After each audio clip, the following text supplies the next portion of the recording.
Shalom, shalom, following Yeshua. I'm going to get right into this video. I told you I was going to do my testimony. I was going to wait.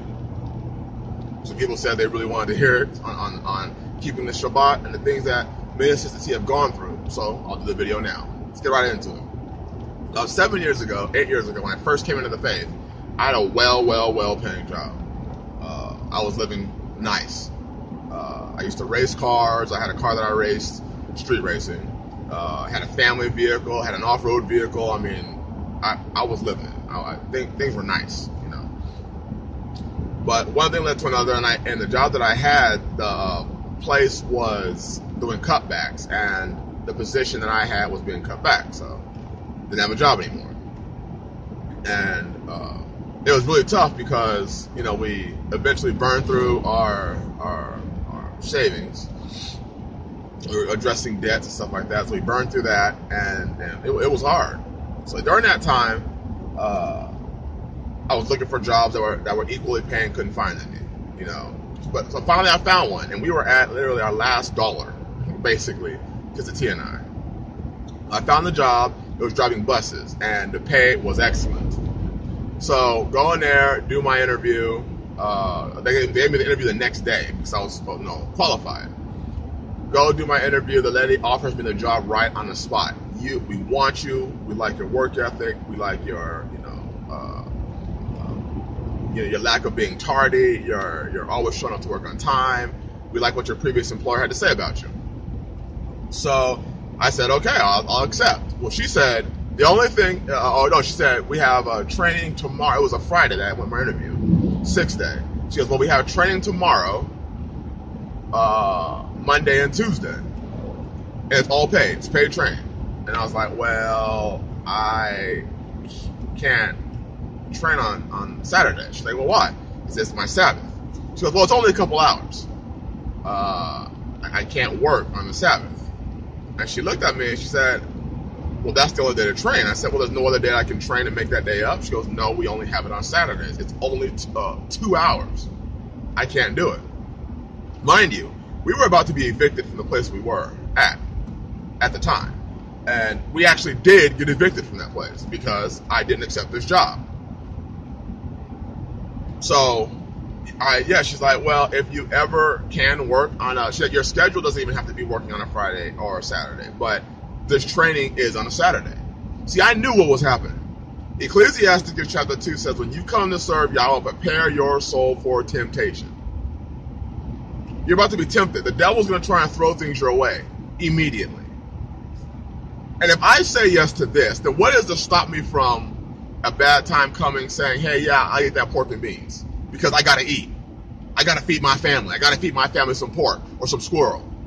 No, Yah says what is clean and unclean. If I eat it, then that makes what we read in 2 Maccabees, the mother and her 7 sons who died because they would not defile themselves with the meat of the kings, the pork. They would not eat that swine. So that king killed them, disemboweled them, cut some of their tongues out, fried them on pans and calderons, hot calderons, because they were not going to defile themselves with what Yah said is defile. Will defile them. If I just work on these 2 hours and have the job, Yah will understand. He will.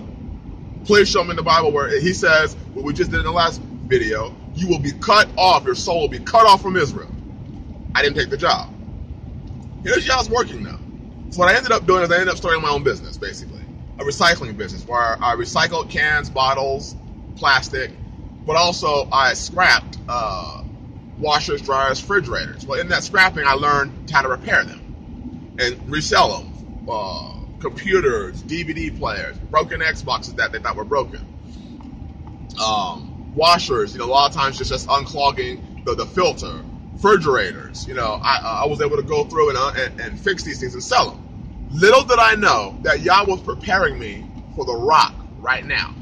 Through my obedience, this is 6-7 years ago. Through obedience to Him, He was preparing me for what I'm living right now. The skills that I learned in that recycling business, I have used so many of them already right now on the rock. But I didn't know that, because it took me to obey Him. to trust in y'all with all my heart and lean not on my own understanding. In all of my ways, acknowledge him. He'll direct my path. He directed my path right to the rock because I was focused on him. So then we moved to Arizona. We left California. We moved to Arizona. In Arizona, got employed by in a warehouse. If you eat chips, I worked in that warehouse. And I was the #1 KD, knockdown and unloader of the trucks in the region. Because I worked my ass off. I will work hard. And I did. I busted my butt. Why? Because if you bust your butt, the company will need you. You're not expendable. You're not expendable. So I busted my butt. So after being there, they usually transition people into picking after about a couple of months. I was picking from where I was. I was picking in the first month and was out picking everybody in the warehouse in the first month, just getting my job done. Well, eventually, I don't know if you know warehouse work, but they don't make concessions around your spiritual days. So in the summer, it was fine, which was when I got hired, because the sun goes down late, and we were usually done, by 7 o'clock at night. So the Sabbath was not an issue. But then winter came, and the sun was going down early. And I told them when I applied, I'm not working on the Sabbath. They say, okay, I guess they didn't understand what it was, but I told them that. Well, now they're threatening to give me points because every Friday I'm going home early. I'm telling them I'm leaving when the sun goes down. I don't care what y'all say. And they knew I was serious about my faith, because when they did Christmas, rather than go and participate in the Christmas party, I just stayed out and pick more orders. Rather than participate in Thanksgiving, I would go out and pick more orders. Rather than participate in Easter, I would go and pick more orders. Rather than participate in the 4th of July parties, I would go and pick more orders. New Year's, I would go and pick more orders. And on Fridays, we always picked double orders. We picked for Friday and Saturday's orders, because Saturday we didn't work. On the Sabbath, we didn't work. But Friday night, we did work. And you pick until you're finished. So if there's, let's say, 12,000 you're picking, and there's 3 or 4 pickers, you're picking, 3,000, or there's 16,000, you're picking, each one's picking 4,000. And that may take you 12 hours. And you're picking until the orders are filled, so the trucks are loaded, and the dock is clear. That's when you're done. There is no, well, we get off at 8. No, you get off when you're done picking. When the orders are all completed. Every single order is completed. So I told them, I'm not, you can do whatever you want. So what they did is they threatened me. Then they said, okay, you know what? We're not going to put you on the schedule until you work on the Fridays. So they took me off the schedule for a week and a half. They thought I was on a call and say, okay, I'm sorry, because they know that I was saving up money to move, to homestead. So they thought I was desperate. And I was. I needed the money. So I started looking for other jobs. They called me back a week and a half later. All right, well, you can come back to work, but you're going to start getting points. We're starting giving you points. I said, you can give me as many points as you want to. You can fire me. I'm not going to work on the Sabbath. They bring me back to work because they needed me.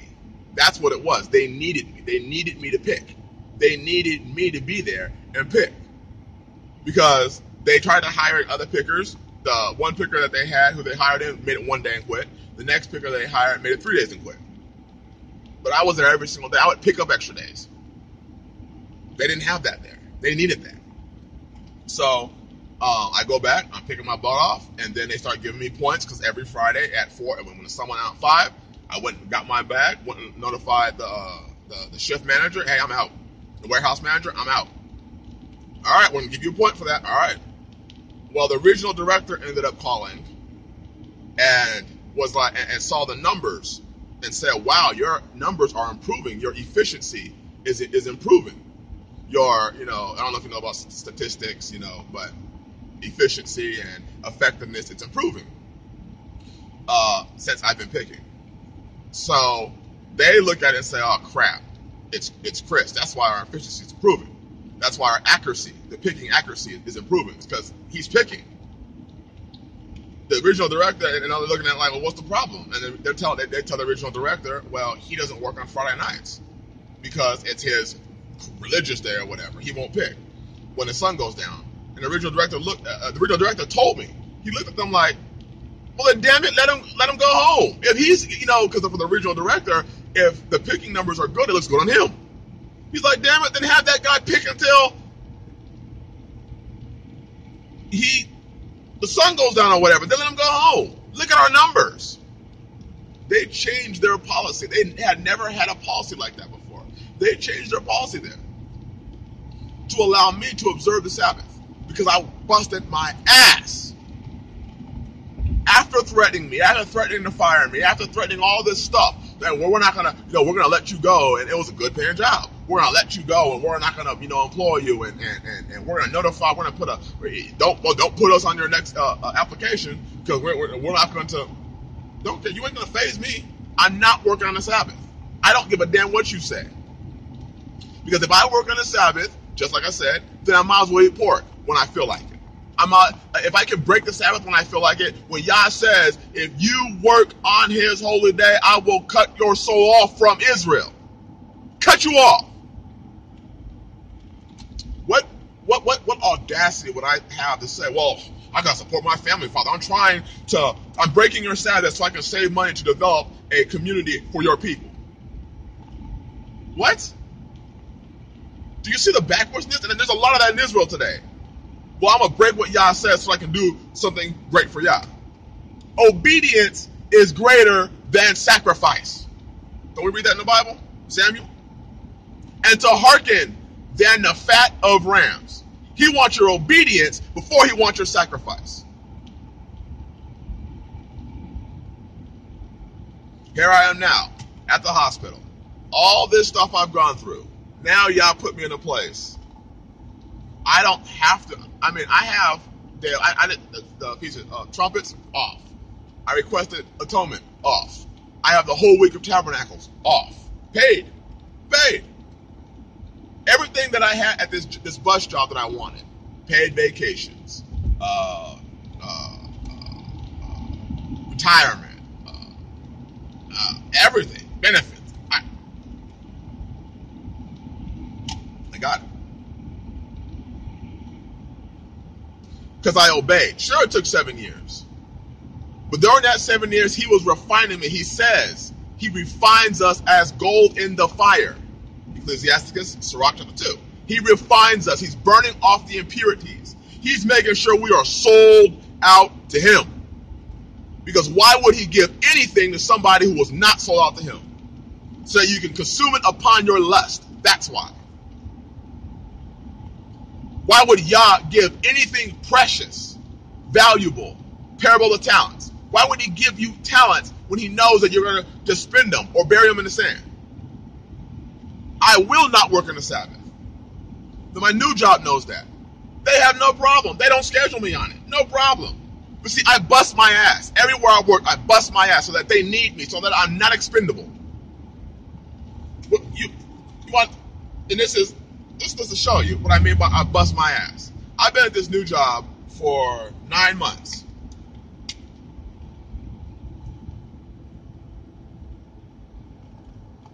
Can you see that? Outstanding employee for July. Yes. Bust my butt. If they don't have coverage for some patients, or a census gets really, really high, and they're like, oh, we need somebody to come in. They call me, hey, Chris, time and a half from the time you leave your house. Awesome. So it takes me about an hour and a half to get there. Hour and a half to get to work. And I go. I pulled periods where I work 6 straight, and we work 12s. 6 straight. They need coverage on Saturday night. They know, hey, if we call Chris, he's not leaving his house until the sun goes down. I'm not leaving my house until the sun goes down. I'm not even going to get dressed until the sun goes down. That's when I start getting dressed to get ready to go to work. I'm not the person who leaves to work while the sun's up so that as soon as the sun goes down, I'm already at work. No, I'm not even going to get dressed. I'm not even going to concern myself with work until that sun goes down. Because I'm sold out for him. His Shabbat is a sign between him and his people. And you've heard my testimony. You've heard, and that's just some of the stuff that I've gone through for working on the Sabbath. That job that I had at the warehouse was hard because they were literally trying to force me to work on the Sabbath. Force me. They called me into the office. You're not going to be able to support your family. Well, Chris, we understand. I'm a Christian too, but I have to support my family. Sound like some of you so-called Israelites. I got to support my family, So sometimes you got to do what God understands. No, he don't. He said he will cut you off. That's the only understanding that he gave. I will cut you off. Any man that works is deserving of death. He understands that. I get that part. I don't know how people make excuses for it. That's what the book says. That's what he says. He will cut you off. Where's the fear? And see, these same people that will compromise and work on the Sabbath are the same people that are if it's okay to compromise on the Sabbath, then I might as well compromise when it comes to eating pork. I might as well compromise when it comes to stealing. I might as well compromise when it comes to killing. Hey, you got a wife? Let me try to holler at your wife. Because, you can compromise and not keep the Sabbath. Why can't I compromise and take your wife? You see that tomfoolery? That's that Western mindset coming in. The compromising mindset. Where we can compromise Yah's way of doing things and still call ourselves his. Liars. You're a liar. And that deception is of Satan. And people are teaching that to other people like it's okay. No, it's not. That's bullshit. That's a testament to your walk. And I, myself, don't want to be affiliated with nobody who ain't serious in their walk. Don't come on my page and try to talk me, what about this circumstance? What circumstance? He said don't work. That man was picking up sticks. He said don't worry. And see, in today's death, that's spiritual. That's why you see people dying left and right, going off into all sorts of diverse other ideas, turning away from the Messiah, turning away from Yah. Because you're defiling his Sabbath. So you are defiled to him. What need does he have of you? To much is given, much is required. Yah has given me so much, but you see, he's tested me. He required much from me before he gave me anything. Will you keep these Sabbaths? Will you keep my feast days? Will you obey? Yes, yes, yes. Now I'll give you something. Let me burn. Are you going to put your other children that you had in this world over me? No, I will bless you with more. I had 3. Loved my children. Loved them. Loved them. And it still hurts. I loved them. But I had to put them away. And he's blessed me with more. And the ability to have more. See, I'm not bullcrapping with my walk people. If you want to work in the Sabbath, work on the Sabbath. But stop trying to get other people to well, it's okay, bro. Oh, I understand. Like hell, I understand. I don't. Now where I am, I'm wanted, I'm needed. They call me all the doggone time for hours. I get to work as much as I basically want. If I need some hours because I need some money to take care of a task or something, all I have to do is just go and say, hey, I need some more hours. And, well, we have an opening this day. You want it? Yes. Time and a half, just like that. Because I will obey the Father without fear, without anything. I will obey. When he brought me to the rock, he tested me here. There was a time we didn't have a car here. My van had broken down, and this thing wasn't ready yet. It was still 4 hours away, getting the transmission fixed. And he blessed us. Brother Jerry, a brother we had never met from Missouri, comes down and helps us. Drove me 4 hours to go pick up my SUV. When you obey him, he will make a way because you're trusting in him with all your heart. and you're not leaning on your own understanding. See, it's your understanding what's got you working on the Sabbath. And in all of my ways, everything that I do, I acknowledge the Father. And He is directing my path. There are times that my path is going up a steep mountain. I'm like, Father, that's the path you want me to go on? He's like, yes, go. Damn it, I'm climbing that mountain. You ain't got no rock climbing gear. Damn it, He about to give me the wings of eagles. I'm about to fly up that mountain, and I'm going to get up that mountain. Because He said to go that way.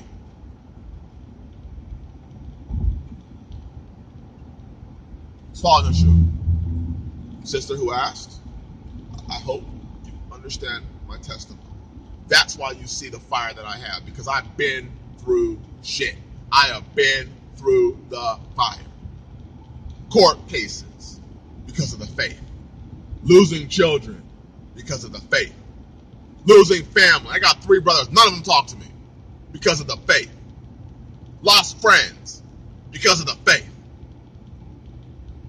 Took all that away from me. But He has given me so much more, because now I got some real brethren. I got some real brothers who are living this thing. Who is my brother and who is my mother? It said, they that keep the commandments of Yah. If you weren't keeping His commandments, you ain't my brother. You ain't my mother. You ain't my children. You ain't my wife. You ain't my friend. Bless you.